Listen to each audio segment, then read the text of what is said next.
Alfred Hitchcock was the undisputed god of cinema, the visionary behind a billion-dollar legacy of suspense and horror. We saw Tippi Hedren as his ultimate Hitchcock blonde, the sophisticated star of the 1964 masterpiece Marnie. To the world, she was the luckiest woman in Hollywood, handpicked by the master himself. But behind the camera, Hedren was living in a high-security psychological cage. This wasn't a professional collaboration. It was a predatory obsession. Hitchcock didn't just direct her. He demanded total sexual ownership. When she refused to become his plaything, the master of suspense became a master of destruction, using an ironclad $600 a week contract to bury her career alive. While the world cheered for his genius, Tippi Hedren was being systematically erased in a 2-year living nightmare. Today we strip away the glamour of Marnie to reveal the 60-year timeline of sexual violation, the silent complicity of Hitchcock's wife, and the dark truth he spent millions to ensure she took to her grave. By 1964, the industrial landscape of Universal Studios was dominated by a single monolithic silhouette, Alfred Hitchcock. He was no longer just a director. He was a sovereign entity, a brand that manufactured suspense with the clinical precision of a Swiss watchmaker. Following the staggering $50 million global triumph of The Birds, Hitchcock's cultural capital was absolute. The studio, sensing a billion-dollar legacy in the making, granted him a $3 million budget for his next psychological epic, Marnie. In the forensic ledgers of the Golden Age, this was the era of the untouchable asset. Tippi Hedren, the fashion model Hitchcock had rescued from the obscurity of $30-a-day commercials, was now the centerpiece of a multi-million-dollar promotional machine. To the public, she was the ultimate master's muse, a woman who had seemingly ascended to the highest peak of the Hollywood sin wave. The environment surrounding the production of Marnie was one of manufactured perfection and overwhelming opulence.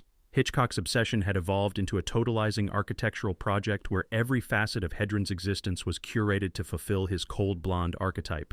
Edith Head, the legendary costume designer and 8-time Oscar winner, was commissioned to spend tens of thousands of dollars on a wardrobe that was less about fashion and more about psychological imprisonment.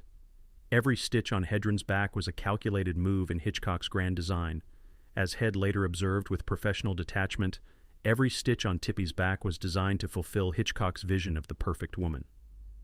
Hedren was encased in silk and mink, a $3 million jewel being polished by the industry's most skilled hands. At this peak of the sin wave, she was blinded by the flashbulbs and the sheer velocity of her ascent.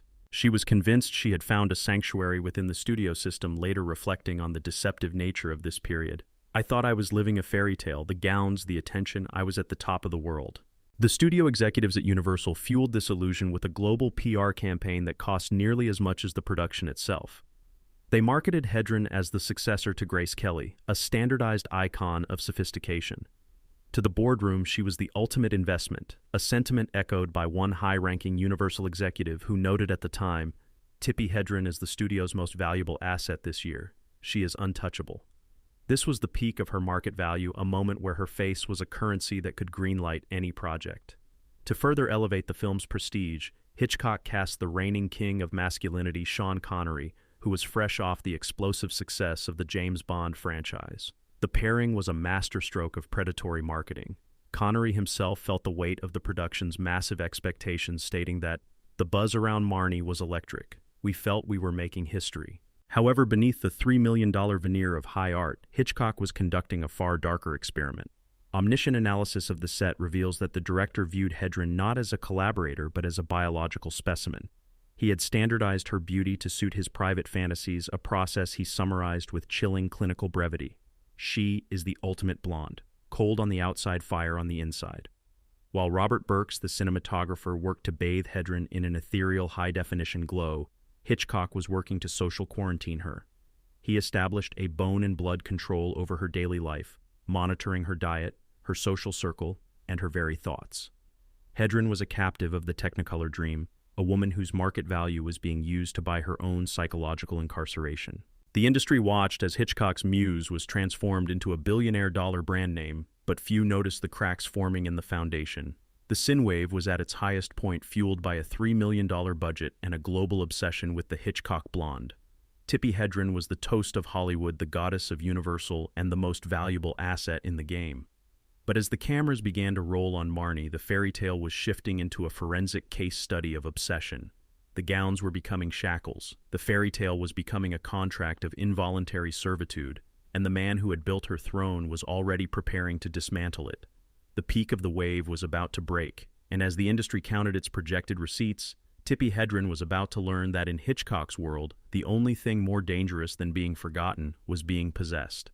The sin wave was poised for a terminal drop, and the bone and blood reality of the master's muse was about to be revealed in the most brutal way possible. Behind the technicolor facade of Marnie, the psychological architecture of the universal lot was undergoing a sinister transformation.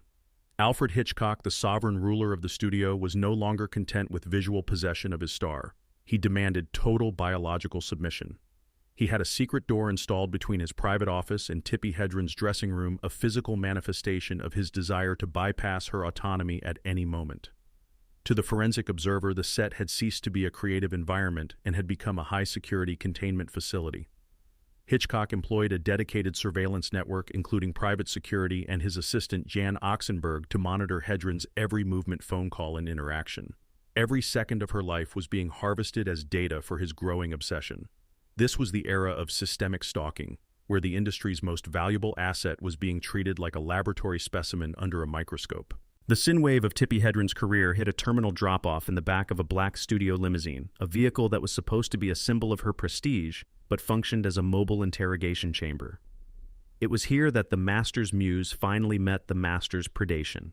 In a calculated move that shattered the mentor-student veneer, Hitchcock abandoned all pretense of professional decorum. He threw himself on her, a physical violation that was both sudden and cold. Hedren later described the transformation of the man she once admired into something unrecognizable. He threw himself on me. It was a cold, calculated move. His eyes turned into something I had never seen. For Hedren, the bone and blood reality of the industry was no longer about scripts or lighting. It was about the immediate, visceral survival of a woman against a man who believed he had bought her soul with a $500 a week contract. The limo driver, a silent witness to the tension, became an unwilling participant in the scandal of professional complicity. In a later report, he described the chilling atmosphere of the journey, noting that the woman who emerged from the car was not the same woman who had entered. He observed a total liquidation of her confidence. The tension when she left that car was thick enough to cut. She looked like she had seen a ghost. The limousine, a standard corporate amenity, had been turned into a crime scene of consent. But in the 1960s, there was no HR department for a standardized asset being assaulted by a billionaire-dollar brand. Hedren was alone, trapped in a high-velocity freefall toward a professional abyss. When Hedren offered her definitive no in the aftermath of the assault, the sin wave didn't just drop, it was severed. Hitchcock's reaction was not one of remorse, but of industrial retaliation. He didn't just want to possess her, he wanted to destroy the very thing he had created. He leaned into the power of his exclusive contract, issuing a threat that would define the rest of Hedren's life. If you don't do as I say, I will make sure you never work again. I will ruin you. This was the price of refusal, a total career blackout enforced by the most powerful man in Hollywood. Hitchcock knew the bone and blood reality of the industry. A woman's career was only as durable as the man who permitted it.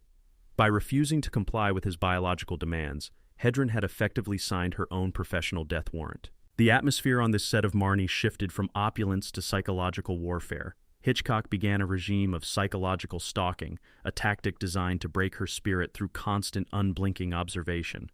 One crew member recalled the suffocating silence that began to permeate every scene. Hitchcock would stare at her for hours without saying a word. It was psychological stalking. He would sit in his chair, unmoving, his eyes fixed on Hedren, even when the cameras weren't rolling.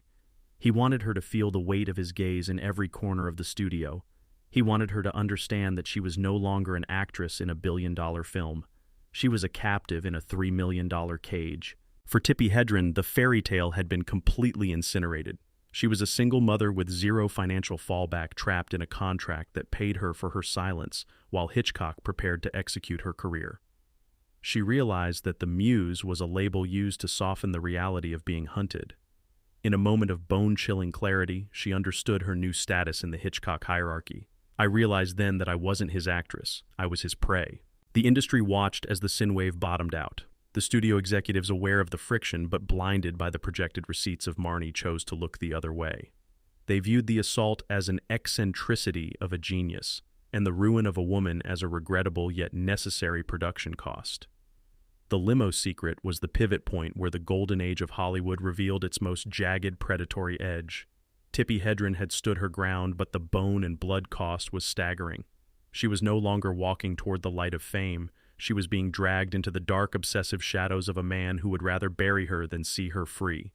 The sin wave had reached the floor, and the ruination Hitchcock promised was about to begin turning a billion-dollar discovery into a ghost of the silver screen. The set of Marnie had officially metastasized into a psychological torture chamber, a high-definition panopticon where the god of suspense redirected his creative genius into the systematic demolition of a human spirit.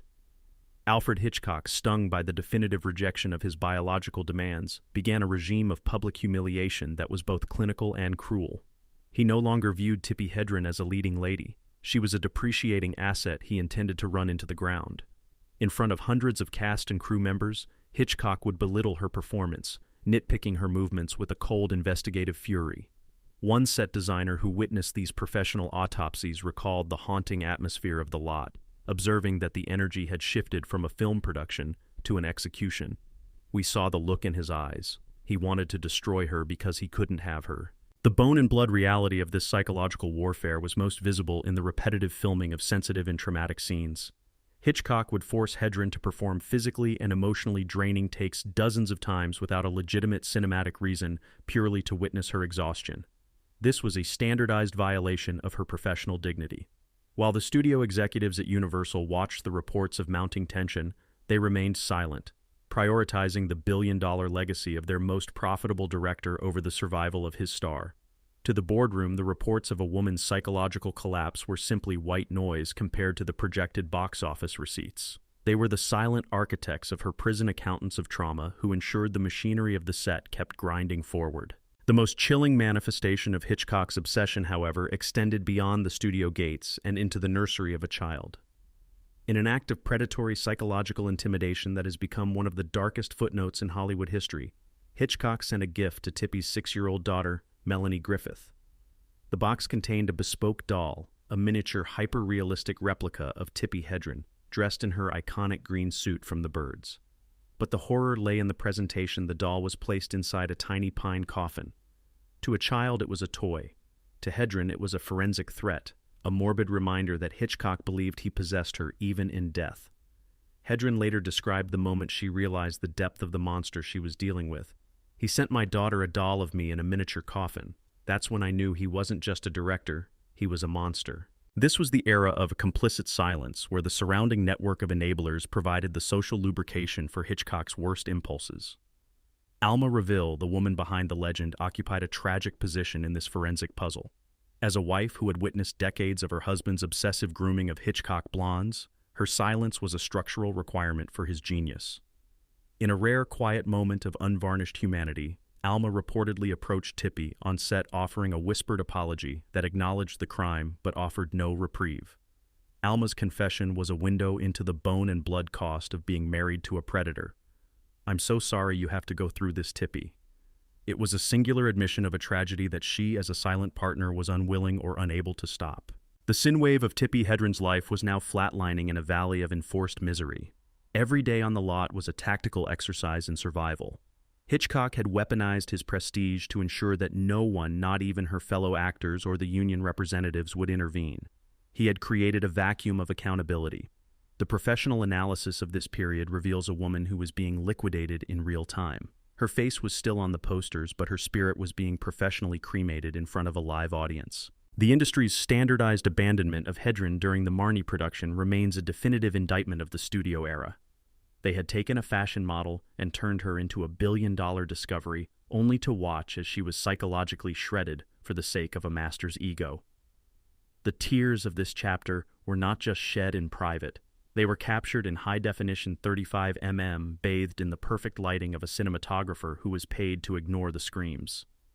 Hitchcock had successfully turned art into an interrogation, and as the production of Marnie drew to a close, he prepared to deliver the final blow, a 7-year career sentence that would turn her into a professional ghost, proving that in Hollywood the only thing more dangerous than a director's love is his calculated, cold-blooded hate. By the time the 1970s arrived, the legal shackles of the Universal contract had finally rusted away, but for Tippi Hedren, freedom was a cold and hollow house. The sin wave of her professional life did not experience the triumphant bounce back that the public expected from a former S-class discovery. Instead, the narrative flattened into a grueling line of industrial exile. Alfred Hitchcock's bone-and-blood threat from the back of that studio limousine, "I will ruin you," had transitioned from a verbal assault into a clinical reality. He had not just caged her for 7 years, he had salted the earth where her future was supposed to grow. This was the era of the blacklist, a period of standardized sabotage, where the god of suspense used his billion-dollar influence to ensure that Tippi Hedren remained a professional ghost. The methodology of Hitchcock's revenge was a masterclass in character assassination. In a town where reputation is the only liquid currency, Hitchcock initiated a whisper campaign that branded Hedren as difficult, unstable, and impossible to work with. He didn't need to issue a formal decree, he simply poisoned the well. When directors and producers inquired about the Hitchcock blonde, they were met with a calculated narrative of failure. François Truffaut, the visionary architect of the French New Wave, was one of the few who attempted a rescue mission. Truffaut recognized the bone and blood talent being suffocated in Burbank and sought to cast her in his own masterpieces. But every time Truffaut approached the studio, Hitchcock was there to intercept. He didn't just deny the request. He allegedly lied about Hedren's mental health, portraying her as a psychological liability. The industry watched as a leading lady was demoted to a cautionary tale, effectively liquidated from the Hollywood roster. As actor Anson Williams later observed with chilling clarity, Hitchcock didn't just direct movies, he directed the destruction of a human life. The sin wave of the 1980s for Tippi Hedren was defined by a quiet desert exile. She retreated to Acton, California, founding the Shambhala Preserve. It was a bone-and-blood reclamation of her own power, surrounding herself with lions and tigers, predators that operated on honest instinct rather than the calculated manipulative malice of the studio lot. While Hitchcock was receiving Lifetime Achievement Awards and being knighted by the Queen, Hedren was finding a sanctuary where the master of suspense had no jurisdiction. She had traded the $3 million sets for the raw reality of the high desert, choosing to lose the industry to save her sanity. She summarized this survival with a surgical, unyielding dignity. "He ruined my career, but he didn't ruin my soul. I had to get out even if it meant losing everything." The investigative autopsy of this 50-year shadow reveals a staggering disparity in the dollars of history. Hitchcock's estate continued to grow, fueled by a billion-dollar legacy of suspense that was taught in every film school as the pinnacle of craft.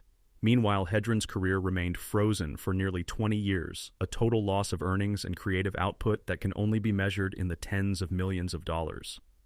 The industry's standardized abandonment of its victim allowed the predator to become an icon, while the woman he dismantled was relegated to a trivia question. It wasn't until the explosive emergence of modern media movements and the #MeToo era that the faded glory of Tippi Hedren was finally subjected to a full forensic reevaluation. The late-stage justice that arrived in the 21st century finally gave a voice to the screams that Robert Burks had once bathed in perfect high-art lighting. Modern media began to lie-ho, so reopening the files of the Marnie set to reveal the bone-and-blood truth of the miniature coffin and the limo assault. The master of suspense was finally subjected to a psychological profile that didn't include the word genius. For Hedren, the vindication was bittersweet.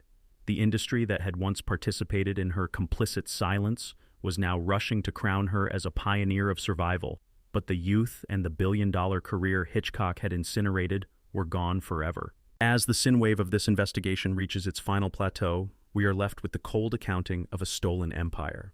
The industry walked away with the awards and the eternal prestige of the birds and Marnie, while Tippi Hedren walked away with a desert sanctuary and the scars of a 7-year sentence. Hitchcock may have been the architect of fear, but Hedren became the architect of her own liberation. In the final investigative thought that haunts the Rue Jules Verne and the Universal lot, Marnie was a movie about a thief, but the real robbery happened behind the camera, the theft of a woman's future. The faded glory of Tippi Hedren is not a story of a failed star, but of a woman who refused to be liquidated. The master is gone, the contract is dust, but the soul he tried to break remains a haunting, unblinking witness to the real cost of Hollywood's most forbidden secrets.